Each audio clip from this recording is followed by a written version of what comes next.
Good evening, everybody. I'd like to welcome everyone to the Land Use Landmarks and Planning Committee meeting today, December 10th, 2025. It is 6:37 p.m. and the meeting is being called to order. I am Nilsa Orama, a member of the committee. I will be filling in until Jason Villanueva, the chair, arrives. He's running a little bit late.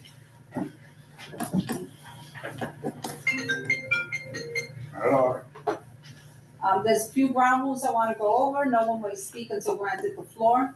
CB11 members, if you have a question about board business or wish to make a motion, please raise your hand and wait to be recognized.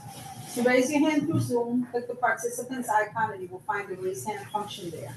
Members should not engage in a back and forth discussion. The chair will recognize the next person to speak. Please keep your questions and comments brief and on topic to the discussion. Members of the public, welcome. If you have a question or comment about the subjects on the agenda, please raise your hand and wait to be recognized.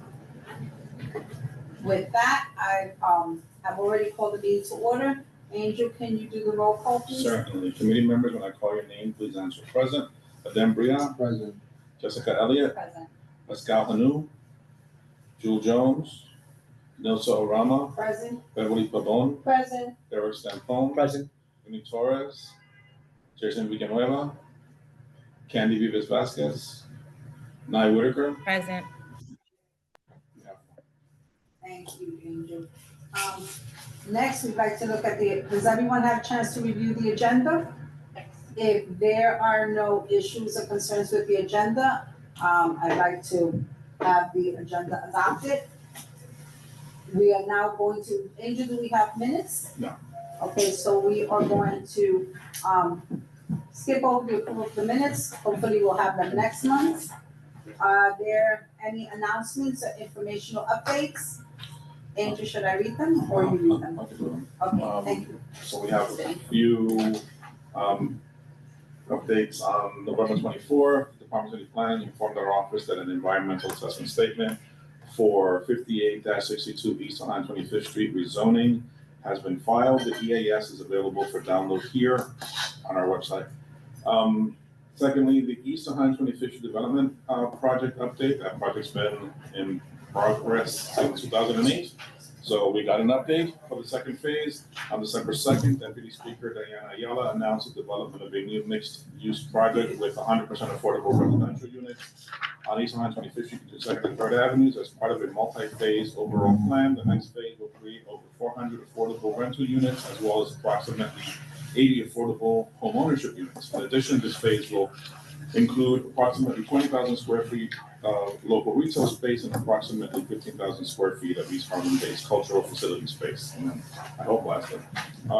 The following affordable housing plan applications have been submitted to the Department of Housing Preservation and Development, HPD. The first is for a universal affordability preference program project at 11 East 115th Street. The project will consist of 97 residential units, 12 of which will be affordable at 60% AMI. And the second is a project under mandatory inclusionary housing program at 91 East 111th Street. The project will have 41 residential units, 9 of which will be affordable at 40% of AMI. That's it. Thank you so much, Angel. With that, we are going to move to presentations and discussions, if I may take it out of order.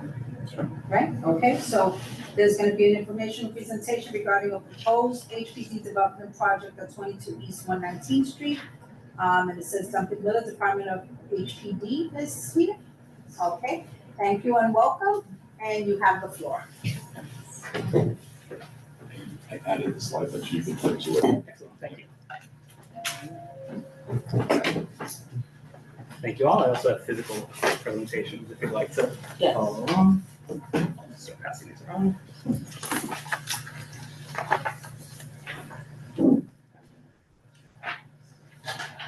Thank you all for your time today. My name is Duncan Miller. I'm a senior planner with HPD, and I'm here today with our development partners with VOA to discuss our proposed project at 22 East 119th Street. And this It's a pre-ULURP presentation, so not voting on anything today, but wanted to introduce the project, introduce the team and ourselves, and provide the committee opportunity to answer any questions that you may have today.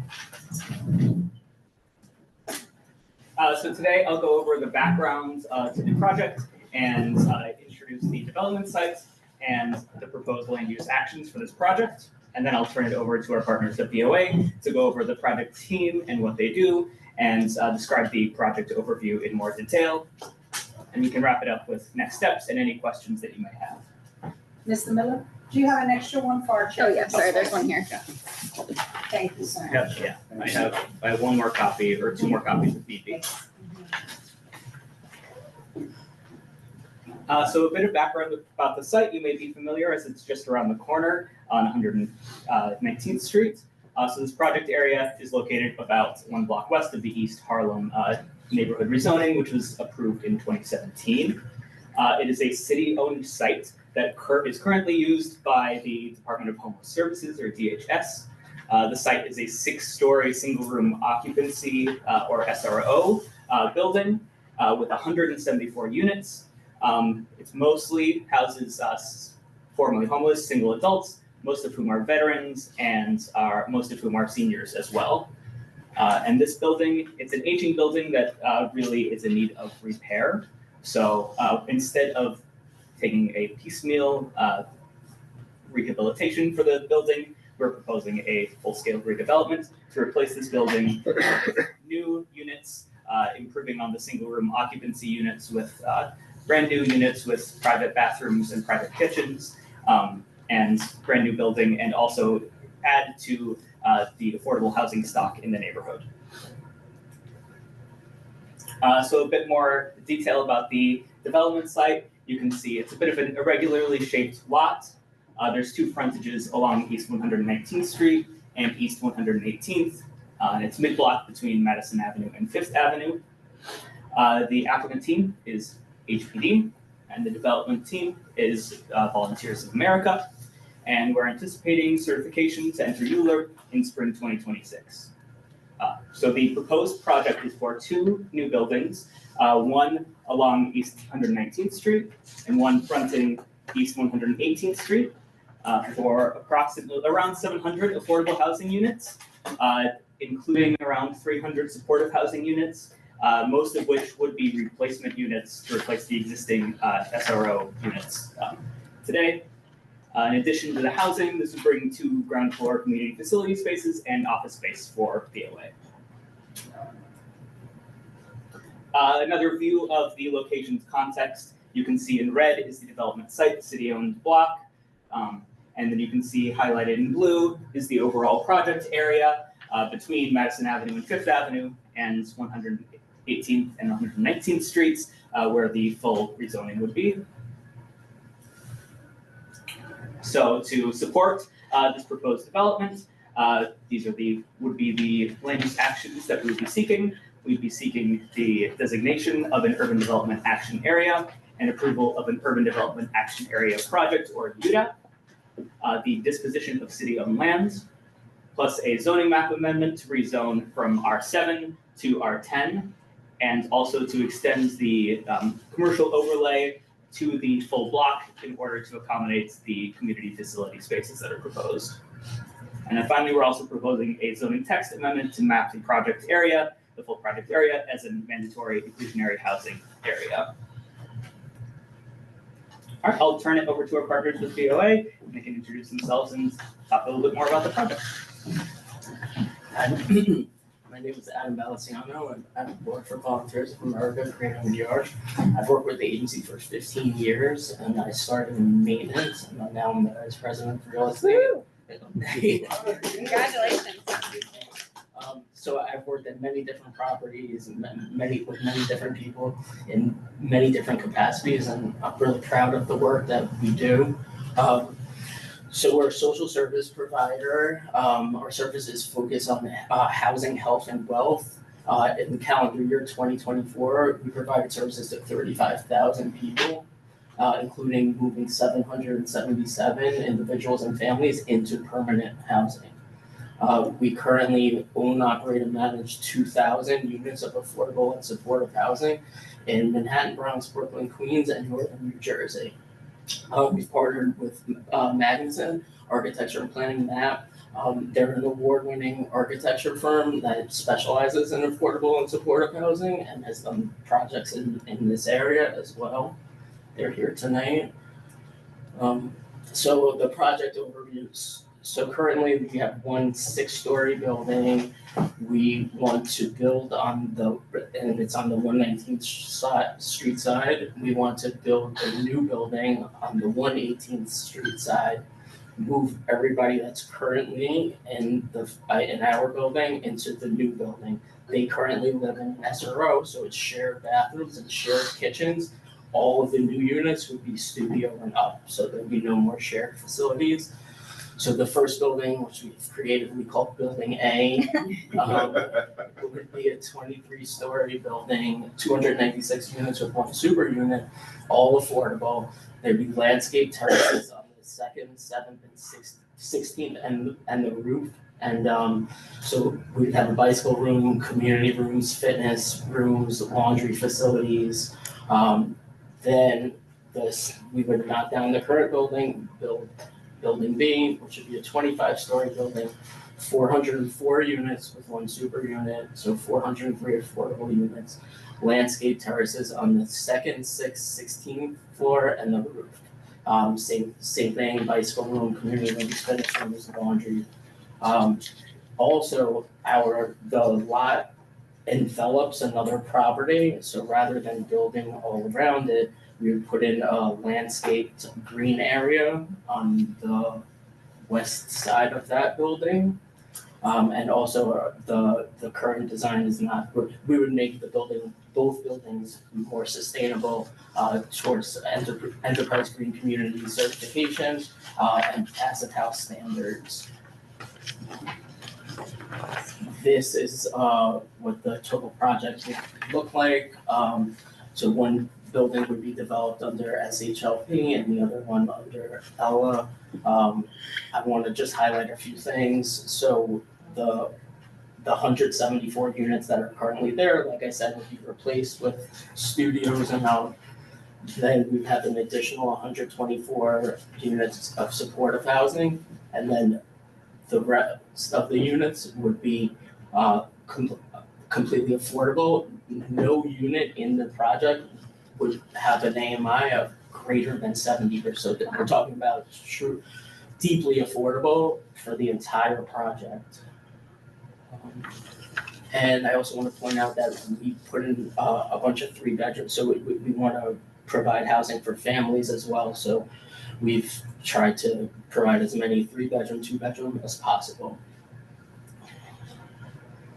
And some of the benefits to the community. So this advances the housing of our neighbors, blueprint for housing and homelessness. That came out in 2022.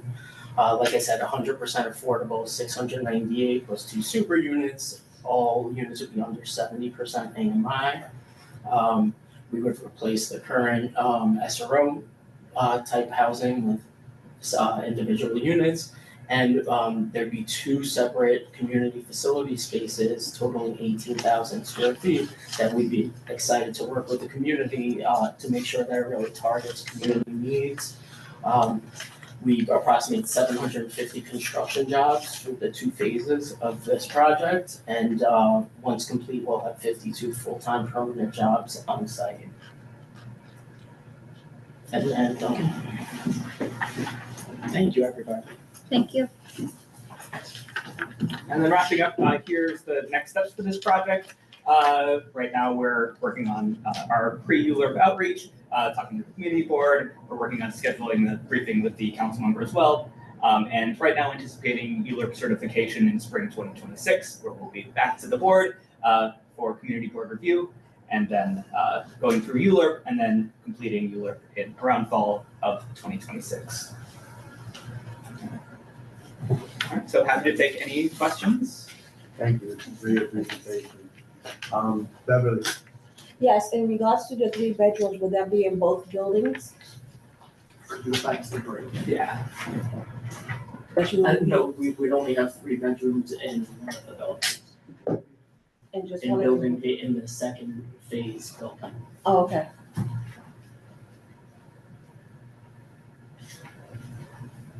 Jessica? Thank you so much for your presentation. And I just wanted to say thank you to the whole development team for putting together something that I think responds to the community's needs directly for family-sized units, deeper affordability, and serving the populations that need it most. So thank you. I know it's not easy to do. I did have just a quick question about, it looks like there's an alleyway in the site plan where the zoning map was is shown. There's not a site plan, so I wasn't sure. On the right-hand side there, what is that?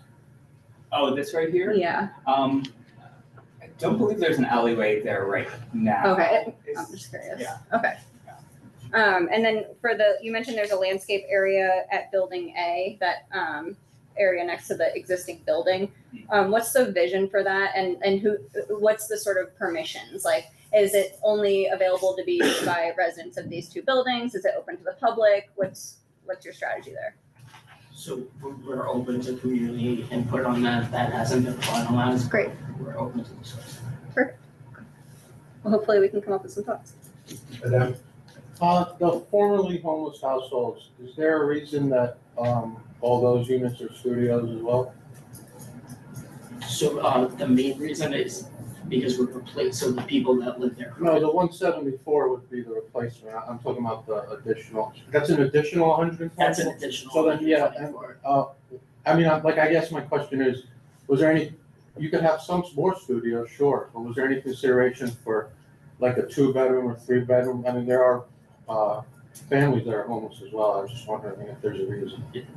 That's a good point. We could examine to see if we can reconfigure that. Thank you. Yeah, I think just to make that point, to soften the conversation, this is pre-ULIP, right? So it's 2 ways. You're presenting your idea, and we're gonna emphasize the dream of what we expect for the district. What I really took in this is they're not going for certification till the spring, so I would ask HPD specifically to come back, so then that way we can have a little bit more hard acts. I mean, you covered some of it in my position of what I've seen from the fill out of the presentation form, but there's gonna be deeper drive of, and I'm gonna tell you guys right now, the district is really challenged with the supportive housing. You know, so I would like for you to look at that as much as possible to ensure that you're thinking about families as well. Right. No, sir. Thank you for your presentation. So I just have a question from another standpoint. And so, I thank you for the supportive housing. We always need, and I know the kind of services that they give, because I'm an affiliate of an organization that does something similar.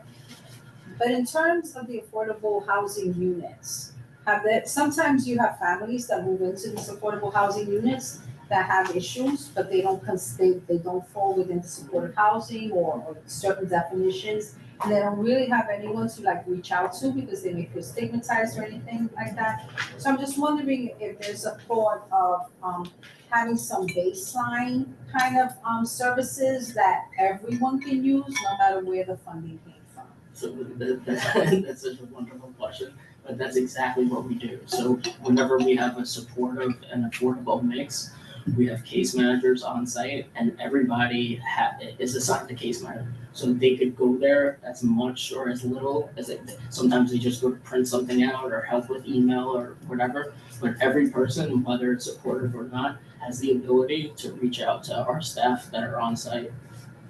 And so now I want to follow up that question, if I may, Chair. Okay, so now I'm going to take it now in a different direction because you all answered so positively. Thank you. No, that's a good thing. But sometimes when you go on the internet, you can't believe everything that you read on the internet, right? And sometimes you have people that have been in BOA buildings that have put complaints online. And some of them are disturbing, some people have accused of being hurt and things like that. What is your vision for ensuring that this project comes to fruition the way you envision it to be for years and years and years and years and years? So just our current practices. So we hire wonderful staff, and we have internal quality assurance. So yeah, just continue doing what we're doing and address anything that comes up, address it immediately, and be transparent with the public or any stakeholder. And one more, and that's it, I promise. This has come up in another project, and so you guys haven't done anything. In terms of ensuring security and safety, right, of the residents, I'm not talking about the community because we're all a community, right? What will you have security guards? Will you have, what is it, those virtual doormen that you can put your face in there and someone will buzz you in? Like, what is the vision for that? Because it seems it's a beautiful, I don't have a TV printer, so, but that's beautiful, and so it's large, right? And so I'm just curious, even with opening up to the public, right? Like, let's say you have walkways where everyone can walk, you still have to maintain your property. So I'm just curious of your thoughts on that. Thank you. So all of our developed sites have 24-hour front desk. So that's security, concierge, customer service, and CCTV, and no blind spots. So that's what we do. And through construction as well, we have security, CCTV. And yeah, we do that in all of our sites. I think Nils is being very sweet. I'm gonna be a little bit more harsh. What are you gonna do to rectify the existing complaints that we have now on record? Right, we have complaints about your current property from tenants. What are you gonna do to ensure that moving forward? Again, it's not something that I think you need to have a full elaborate plan on today, but it's something that, I'm looking at my emails about this project, and that's kind of the notices I'm getting. That's outside of the conversation of what's being presented to us. And I think it's an operations issue. What we go through a lot with the developers in this district, because of the concern with finance and economy of our constituents, that they get unheard, right? They're told, yeah. Then, that you guys, not you personally, but the entity gets the new building or the new project. And, and then we kind of just go through it again. And I mean, we have I didn't get to congratulate our new chair of the board, but more importantly, he's also the current housing chair, right? So a lot of these complaints we've been getting, and I guess that's just a little bit more open-ended question. So are you talking about complaints about our current residents or neighbors? Or I could just answer both. This property has had maintenance and management issues in the past. But so this building needs to be rehabilitated, right? So we could do it piecemeal and do the boiler and do the elevator and do all that, but we're hoping for something like this because it's such an opportunity to add 400 additional affordable units. So a new construction would address every single one of those maintenance concerns for the current building. Understood. Nye? Thank you, Chair.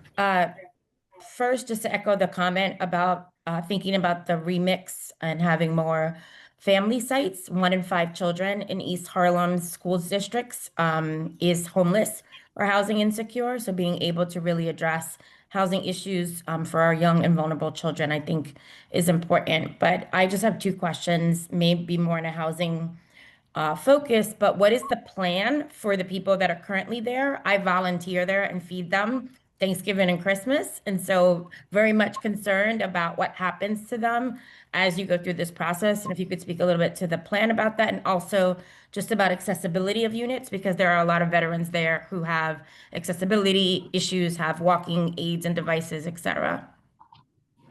Yeah, so thank you. So we'll construct the units and then we'll help them move into it. And the new buildings will be fully accessible, right? So that's another thing that I wanted to speak about during the presentation. A lot of our tenants are aging in place, and this new development would address that as well. But we work with our clients, so like we literally help them pack up their stuff and move it. And so we would do that and make sure that it would be as small an inconvenience to them throughout the entire process as possible. So they're going to stay in place while you build around them and then move them. So they don't have to move twice. Okay. Just because a lot of them are seniors, so very concerned about them having to move multiple times. Yeah, it would just be one move into a newly constructed building on the opposite line. Thank you. Torres and Elliott. Nine address my clarification. Okay. Thank you. So, looking at the massing of the project, did you guys build out the envelope to its full capacity? And looking at the surrounding community, some of the taller towers are not pretty much mid-block, developments. This one is, have you guys considered a smaller massing, for a mid-block development potentially? Just one, and for the VOA, how many units do you guys imagine that you own? That we own, I need to look at a chart and tell you, but yeah, I could get back to you on that. And for the development of the proposed project, I'm assuming the ownership is gonna be 100% VOA, or is it? Correct. There's no co-developer. Okay, got that. And then for, the community benefits, you mentioned 750 construction jobs committed to local hiring. If you can, two things on that, right? As this is a dispositioning and conveyance of public land, if does prevailing wage set in, are the construction workers gaining living wage, union wage, prevailing wages, and as such, in terms of commitment to local hiring, what is the local hiring plan? I can speak a little bit to HPD. We do fair wages and do like to work with unions, but I think, Joy, do you have anything to add for the? I can get back to you on that. Yeah. Yeah, that's a very good question. And the local hiring plan, any thoughts on that? So there's people that specialize in this, so we would engage a consultant that would help us iron out that plan and execute it to make sure that people from the community. Okay. Which I presume you're open to local organizations in that aspect. So, again, to the committee, this is really early on the pre-ULA. So some of the items that we have some concern with, I would love for us to send an email. So then that way we can also just continue to follow up prior to the ULA being released. So then that way some of these community givebacks can be formalized in our resolution. You said Candy? Yes. Candy, please. Hi, thank you for this presentation. I have my question, and Knight, thanks for asking those concerns that I was going to ask as well. And so thanks for answering for them. But the height of it, from what I'm looking at the drawings, the renderings, it looks like it's going to overshadow the other buildings that are in the surrounding area. Is that I mean, it's like a concern, a little bit of a concern. Have you thought about that? Yeah, so it will be 23 and 25 stories, and I think Yeah, you have tall building, my name is Fernando, building for the architect. I'm sorry, I can't hear you. Fernando, I can't hear you. Can you hear me now? Candy, can you hear us? Yeah, I Can you hear hear me you. now? Okay, yes, so my name Talk is. to the owl. Yes, it's the, I would have one like this in my office. So, this is probably, before I respond to you, there was a question about if we were maximizing the envelope. Correct. We're not. I mean, I guess we're a little bit short of the maximum that you can do. Yeah. So we're sensitive on that, because we could have done a taller building. But that's why we brought the physical models, so you can see the building across the street is taller than the building that we're building now. Now, how can we, is to maximize the potential of the site, we have to go height. The height is the only response to be able to provide the number of units that we're providing here. But being sensitive, like one of the moves that we did with the development team was to, instead of building another one because the lot is a U shape, so rather than building 3 buildings, we decided to keep one as an open space or a landscape space to alleviate a little bit about your concerns about the height. So we leave more light coming in. This is south facing. So not only is a better relationship with the existing building that is in the middle and all the houses and smaller buildings that are surrounding the site, but also creates a better views and open space for the residents of the building, because you're going to have 700 families living here too.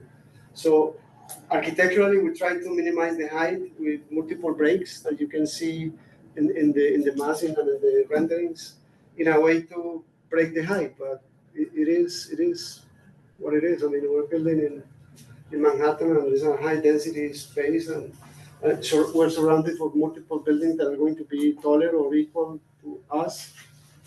So we try to minimize the impact, but the height is something that we have to achieve the number of units that we need. Yeah, just to add a little bit more, the project's going through environmental review as well, because it's rezoning, so shadows is one of the chapters that we assess. And it's not finalized yet, we're still working on the EAS, but that'll be public and you can take a look at that too, and just, yeah, we're happy to answer more questions at that point. Thank you. Adrian. So a couple of issues. So one, currently, like it's been being referenced as an SRO and that veterans live there. We've always known it as the veterans residence. Will veterans be a target population for the new supportive housing units? I hope the answer is yes. It's a high need in that area. I need in all areas, but specifically in that one. Then with regards to the community facility, 18,000 square feet is a hell of a lot. What are your initial thoughts on that? If you have none, when can we start talking about it? We have some reservations about certain uses in community facility spaces. We wouldn't want here or anywhere else for those uses to be added to projects in certain areas without a consultation with us. And then lastly, on the open space, not to be a downer, but open space always looks good on a rendering and the idea always sounds great. The challenge is the management of the open space. So it's early days, but I would say from the early days, if you haven't already considered it, figure out exactly how you want to program that space. We've had challenges with really nice open spaces in the district that have had to be locked up because we're a very challenged community. Simon, something. You were bringing my facts. That's not fair. So yeah, that's something to consider. We've had challenges and it's unfortunate because they're really nicely landscaped open spaces and they should be great and they have all kinds of life, but then they have to be locked up because where we are and what we're dealing with, which is a shame. With the VOA part of it and what Jason mentioned in terms of current tenant concerns, we've heard these concerns for a while. I would, in addition to what Jason laid out in terms of setting up emails to ask questions, I would encourage you all to come to a meeting of the housing committee. Come prepared with the list of all the complaints and what you're doing specifically to address those complaints. We understand it's an old building, but people living there, our concerns are the people that are living there. So we want to know what is being done to help the people that are living there now, and not just the promise of a new building, which is great, but it's not there yet. And until it is there, our neighbors have to live in conditions that may be subpar. So we'd like to hear that. Our housing committee meets on the first Tuesday, so I can give you all dates, starting in January. We'd like to do that sooner than later, not wait until certification to have that conversation. Thank you. I think we can we'll reach out to schedule. Thank you. You address any of the other questions he asked? So I felt like those were all, The housing one is, we gave you the answer to housing, so you don't get credit for that. Will veterans be prioritized in the new development? So, but we're open to that, so that's not part of the plan right now, but we are open to figuring that out. All of the people moving over that are veterans will continue to be out, but yes, we're open to that. The programming, yeah, we need to start thinking about that for the outdoor space. We'll definitely come. So that's something that I'm big on. Like, this is gonna take some time. We need a plan for getting us to that, right? So we will come there and address all of the concerns. In the community facility space, you said there are certain uses that maybe you don't want to see? Are there- Yeah, can like, you you elaborate? know, we don't want any drug treatment facilities in there, we have plenty. You guys are gonna have supportive services within your building for your residents, and that's great. We don't need another, you know, drug treatment facility, like, you know, where you guys have heard this a million times, well, she's heard it a million times. We're compassionate and all that, but we feel we have done our share and we're doing a good job at that. Not every space has to be filled with the same uses. On the supportive housing thing, we've been seeing a trend of projects with supportive housing in it. And frankly, from our side of the table, hearing, you know, our neighbors' concerns, I think it's only fair for us to ask, you know, HPD, why it is that we keep seeing supportive housing projects. I think the last 4 months, we've seen 3. And we're with the concept of supportive housing. But it feels like, it seems like we're getting supportive housing and others aren't, or only certain communities are getting it and others aren't. And the frustrating thing is it would be easy to answer the question about, to disabuse us of any notion we might have that we're getting more than other people if HPD would just tell us how many and where. Exactly. And that's something that they can't provide or they won't provide. So that's, you know, kind of tough. So then for us to, as a community board, to respond to our neighbors and say, no, we're not getting a disproportionate share because we don't know what the share is really. So you guys can get off that idea and just give us actual numbers. It would help us. You don't have to say that it's 1, 2, 3 Main Street, but that it's, you know, 5 buildings in this district and within this certain area and this number of units, et cetera, serving these populations. I think that's the only thing that we're going to be able to provide to our residents that's going to be satisfactory. Otherwise, you know, they're throwing the same rocks at us that they're going to throw at you. So that's a plea and a hope that we can get some cooperation in that regard. And are you asking, I think, specifically about like projects that are in the pipeline or projects that have recently been approved or constructed? I think both. I think you know, we need the context, we need the denominator and the numerator. Like, you know, like, how many do we have altogether, and what populations, and how many are we, you know, looking to add? And you know, the answer might result in us, you know, landing on like, this isn't really as much of a problem as we might fear, but we don't know. And in not knowing, then, you know, we can't tell people you're wrong because we don't know that they're wrong. Yeah, let's take a step back and actually have one. Thank you. Bravo. So I want to echo what the district manager agency just said. Now, we can always go back to every single project that we've done and see the classifications of HPD as to what was asked. And we can sort of come up with our numbers. However, that just looks like, for whatever reason, HPD and others are not being receptive to the community that they're placing these projects in. And so it's a really bad look when we have to advocate for things that we're not fully in the know. And then I'm gonna segue with that.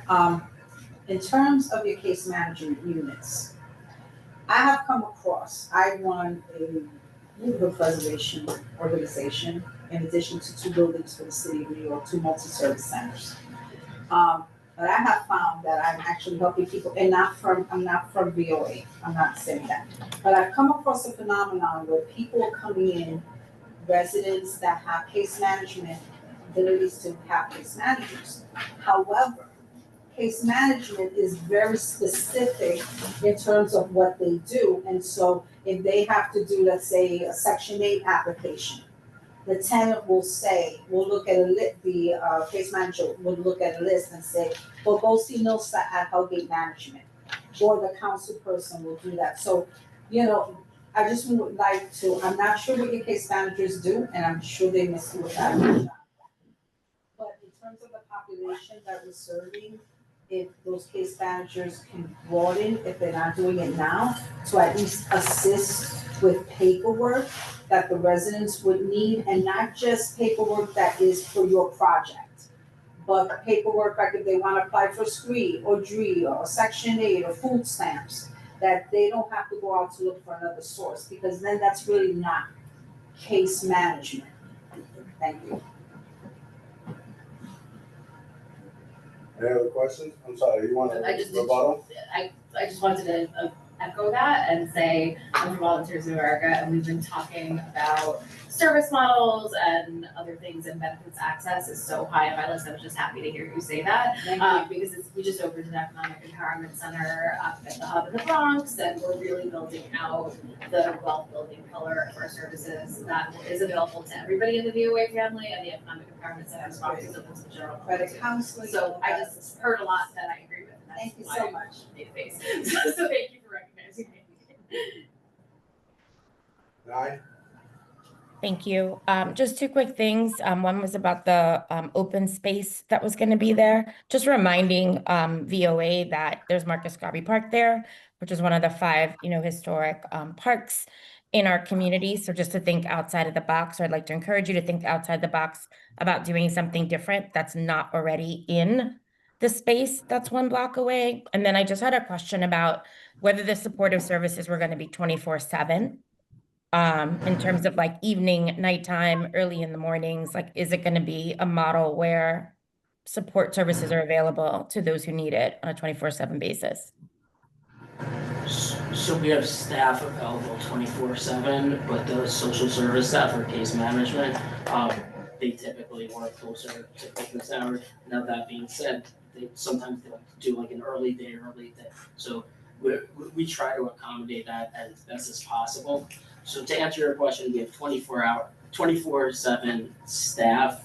Case management does not work 24/7, but we do our best so that they cover as many hours of the day as possible for our clients. Thank you. And maybe to push to help the terminology, but you do have a crisis management team after hours in the event of an incident with the residents, right? Possibly, There's on-site staff and people available through the phone 24 hours, 7 days a week. Is there any other questions? Alon? Yes, can you just verify the building that's in the middle, the space that's in the middle of your development site? Yeah. Yeah, the U shape. What's in that space? That's the open space? So this building here, or like what's in between? If you go to page 3. Yeah, Yes. lot 1. What is that? Is that a building there or that's? Or lot 7 here? Yeah, I believe it's an existing residential building. that's staying there. Yes. Oh, okay. Yeah, you can sort of see in the rendering here, that's building here. Yeah, rather than building, Oh, okay. rather than building next to it and keep it like a sandwich, I mean, we remove one building from the element and leave, left the open space on that side. Okay, okay. All right. Thank you. Thank you. Thank you very much for coming so But late. prior to this closing out, just again, reminders, we're interested in seeing more family units. Yes. You're interested in the programming services. We want to understand your current and your future plans for property management. I did not hear if we're currently right now volunteers, and this would be specific to you, not to HPD since you're CEO. Do you have a CAB, which is a community advisory board? Where you, So if not, it's okay. I That's need a to- recommendation, yeah, which it's gonna go in the resolution. So you should start working on that, because then you can get some of these leaders to start having conversations in your organization, understand how your organization works. It's all volunteer, then, you'll build deeper connections, so then that way some of the, opposition starts coming about and concerning themselves, they tend to believe that they have a voice. We asked you about your current portfolio, which you said you would get back to us. And one thing we didn't bring up, but it just went right over my head. I just went to a conference last week for veterans. It was VetCon, and it was just amazing to see this barrage of businesses that exist, that are focused, that are from veterans that own their companies. I hear a lot of MBE, MWBE. I don't hear a lot of SDVOB, especially from the city agencies. It was even brought up at Albany that the city seems to be disconnected at. So maybe that's another option and an opportunity for you to tie in and not only service the veterans that you have, that you're working with that are challenged, but working with veterans that, for lack of a better word, provide some sense of economic development in the district. So, Thank you. then another recommendation. Anybody else? All right, thank Just you. wanna think, are there any maintenance positions available, because they did good with you there, so we. Thank you. See you soon. Thank you. Yeah, and you can feel free to reach out with any questions. that you Oh, have. yeah? Yes. Awesome. Oh, yeah? When you said that, it all clicked. It did? Oh, man, how long was that? I know more questions always come up, like on the subway column, or obviously, I'll leave a few cards. Thank you. I know it's squeezed that was just helping us on the project. I just checked you out. You guys just keep hopping around. Thank you so much. Thank you. Have a great night, guys, thank you. How long you been with GLA? It's my second week. Oh, okay, all right. Yeah. I know Great it's job, man. Congratulations. All pays off. Very impressive. I said sleep well.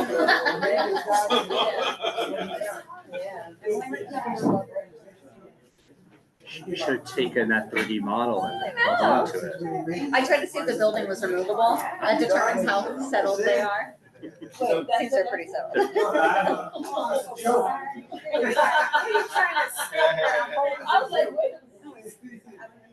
Oh, yeah, I know. Thank you. Good night.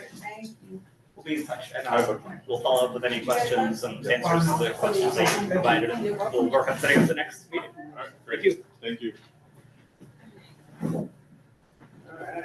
All right, next presentation. We'll have another presentation. All we have left, we skipped old business. Can we go back over? I do have a presentation. I did send out a link. I received this. No, he doesn't. You had, guys was having meetings today. So I kind of sent it in a little bit late, thought it was gonna be on the 13th, like this informed. But, I do have a presentation for you guys to join the board in, development on all the things that you guys was addressing just now. From veterans, affordable housing, shelters, emergency housing, all of that. All right, so, we're gonna go through our old business, because we didn't get you on for this agenda. If we have time, we'll address it this month. If not, worst case, we'll set it up for next month. What two items do we, oh, yes, these are my items, old business, well, our items, right? Our commitments to planning, right? Urban planning, as you guys have been griping about, right? You've seen how they came today with the community benefits? I wanna get to a point where we have that for ourselves. It's there because sometimes, I love our committee, we ask these questions and they're on the presentation form, they're on the presentation documents. And for me, as your chair, it's flabbergasting, especially if you got time here. You've been here 6 months, but everybody here has been here already more than a year, 2 years. I really encourage you to read that, right? Because if you want us to update it, modify it, I don't know the last time it's been changed since I've been chair, which has been already 3 terms. It has not been, but they fill out the presentation form, they address affordable housing, they address workforce development, they address job placement.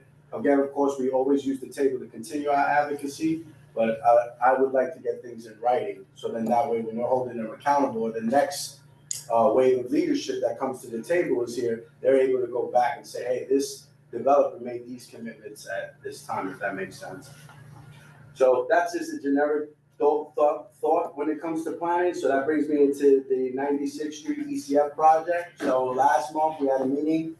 3 months ago, there was a complaint or question that we didn't see ECF in a while. ECF was out here last month. They told you they're trying to bring the project back to life. Some of you have sent me some information thank you. Let's continue to do that. If you have recommendations for the swing spaces, again, send it to me, CC Angel, and we'll convey the message. Again, it's up to the development team to present their plan to us, but it doesn't take away from us being proactive and letting them know in that aspect. So I'm gonna take this off the whole business because until Jennifer has an update for us, I think that's gonna be in limbo for a while. And then the final piece is the points of agreement, which basically I would like us, starting next year, particularly in January, we're gonna take like 10 to 15 minutes out every meeting and just go through the points of agreement. And, not, if it's gonna be, if we kind of go off on a tangent, I'm gonna have a real hard cut, because, I respect your time as much as I do mine. But I would like us to really start thinking about it outside of this table, right? Because when we get here, we're working, right? Like somebody texted me today and was like, "Yeah, are we voting on anything?" Well, if you read the agenda, you see that we're not, right? But I understand there's just so much going on in the day for you to have time to be able to be proactive. So if we're proactive in our thinking, right, and our planning, then we will be less reactive when it comes to advocating and or questioning some of these developers. And I think that really wraps up those two items. And that's the POA and the ECF. Anything else? Anybody else got any old business? All right. Well, I think we're good on time. So if we'd like, we can hear this gentleman's presentation. Yeah. There's not much of us. I was sitting like kind of in the middle to give a brief on my program. So, Rome and Developed Society derived from the maintenance scene. So we were originally Connect Work that started out as property managers and maintenance, working within the development of the community. So we're not trying to develop anything new. We're trying to reconstruct what is already there. So what we have researched and realized that a lot of community boards are losing money. They don't have no money for funding for these new developments that people are presenting to you consistently. And I don't think the minority communities even need any more new development within it, because that's where the funding is being lost within housing. A lot of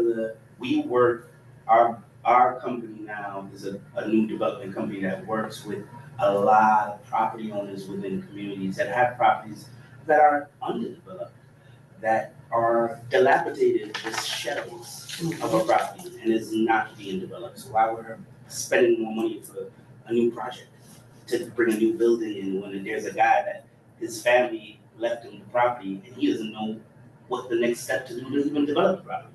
So we have this guy. Now we have the guys, the families and the adults that are mental health, drug habits in shelters. Shelters we're losing $144 a day on one individual in a shelter. Why keep them there in a shelter?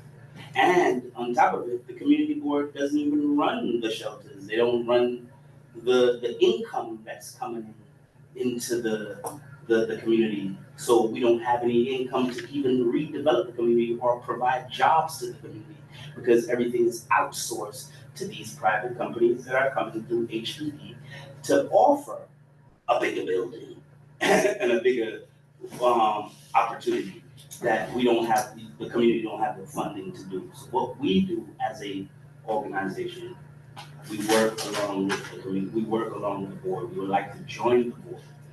We would like to do a research within the board.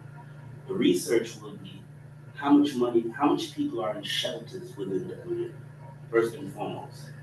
We're gonna be, once we find out how much people are in shelters, what is going on in the shelters, we're gonna now get them out of the shelters. We're rehousing them into SROs that are owned by the community.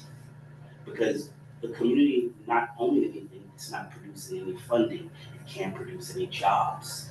Now we got individuals that's running around the streets, jobless and homeless on top of it, and in shelters. Most people who are mental health doesn't want to stay in a shelter where he's sharing a bed next to the guy next to him. And now we're paying $140 a day $5,000 a month for one individual who's running in and out of shelter because he has a drug habit and he doesn't have no structure in supportive housing. There's no structure of a person coming to see him daily. How you doing, Mr. Sir? How you doing, ma'am? Can we help you with the applications? Our program will provide it. Our program will now start with internal developments, programs for jobs, and opportunities for the community to make funding.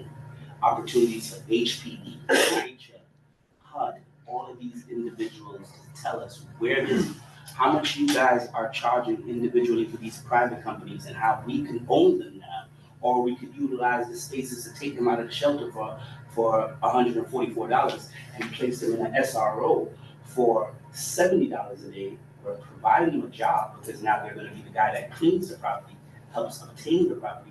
We're training them to get them jobs in security and maintenance and things of that nature, building up themselves within this from shelter all the way up into housing. We're assisting them. So we're joining the board now to be your eyes and ears to the community, not bringing in new development, but redeveloping the community from within. And that's the project that I would like to put forth to the community. Nutrition programs, gardens that are providing resources. We don't own no clinical resources, no science, science labs, no nothing that is giving opportunities for the younger environment that's coming in and the families that's coming in. Why? Because we don't have no funding. And the reason why we don't have funding is because the board owns nothing and the board is not generating any funds. This program that I'll be implicating will help the board generate funds and also now house and bring down the money that's going out into shelters back into the board and back into the community. And that's the program I would like to present to the board, whether it's now or the next time, or be able to join the board and be able to map it out for you guys on how the board can benefit working with growing on developed society. Thank you. Any questions? Not a question, Elliot? but I appreciate what you're saying. I don't have any specific feedback for this application at the community board, but I'm also involved with Urban Land Institute. If you're not involved, there's a lot of great efforts around the kind of things that you're talking about, and I'd love to chat with you about it. I never know about land. But this is a program that would like to join the board to help research data on shelter housing, get them out the shelter, and save you money on the money that you are wasting in shelters. Right now, every community, especially low income, they force a bunch of shelters in your communities, and you're spending so much money on shelters instead of SROing them and now focusing on the families and jobs. The single individuals need jobs and the families need housing. But the two is separated because there's no supportiveness within the housing, which is the supportive housing that our program will provide, along with being your eyes and your ears within the board. So this is something that we just want to work with. Any questions that you would like to add? No, sir. Thank you for giving us a summary of what, so your company is called Grow One Development Society? So, can I write this yes, right? correct. All right, and your name is? Andrew Taylor. I think I sent somebody with I sent an email over today because, like I said, I got the information a little bit late on their meeting. It's okay, we could follow up at a later time. Yeah. We want to manage everyone's time efficiently, so just, yeah, what was the question? Right, no, so I just wanted to, thank you. You know, there's a lot of things that you touched on, and so definitely a presentation, has to be done so that we can, you know, we review it and talk about. The community board itself does not manage properties, but what the community board does is oversight of the community itself, and people come in and talk. So it will be interesting to get more information when we have something in front of us so that we can, you know, look at the details. To answer your question, our goal is to join the board to be a researcher within the board to bring back the data to you on what it is, how we can help you, and how it can benefit you. The board, yes, cannot own or operate within, but we Yeah. can with hands-on with you, so you can see it for Yeah, yourself. because I wanted to Where the clarify that. funds, where the funds are going. So instead of bringing new development, we are working with the internal development of families within the community that needs their property to be developed, and would like an opportunity to help.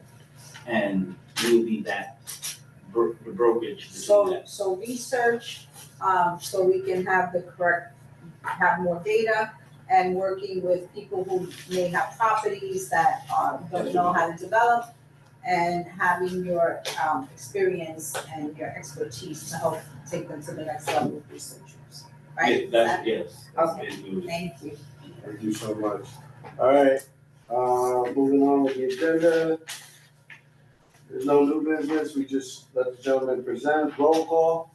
Dan Brehan, President. Jessica Elliott, Present. Pascal Hanoum, Jill Jones, Nelson Arama, Present. Beverly Pabon, Present. Derek Stanton. Present. Benny Torres, President. Jason Villanueva, Present. Candy Vivas Vasquez, Present. Nye Whitaker, Present. Got form. Meeting's adjourned, 7:38 p.m. Thank you, everybody, for your time. Good night, everyone. Thanks. Merry Christmas for those online.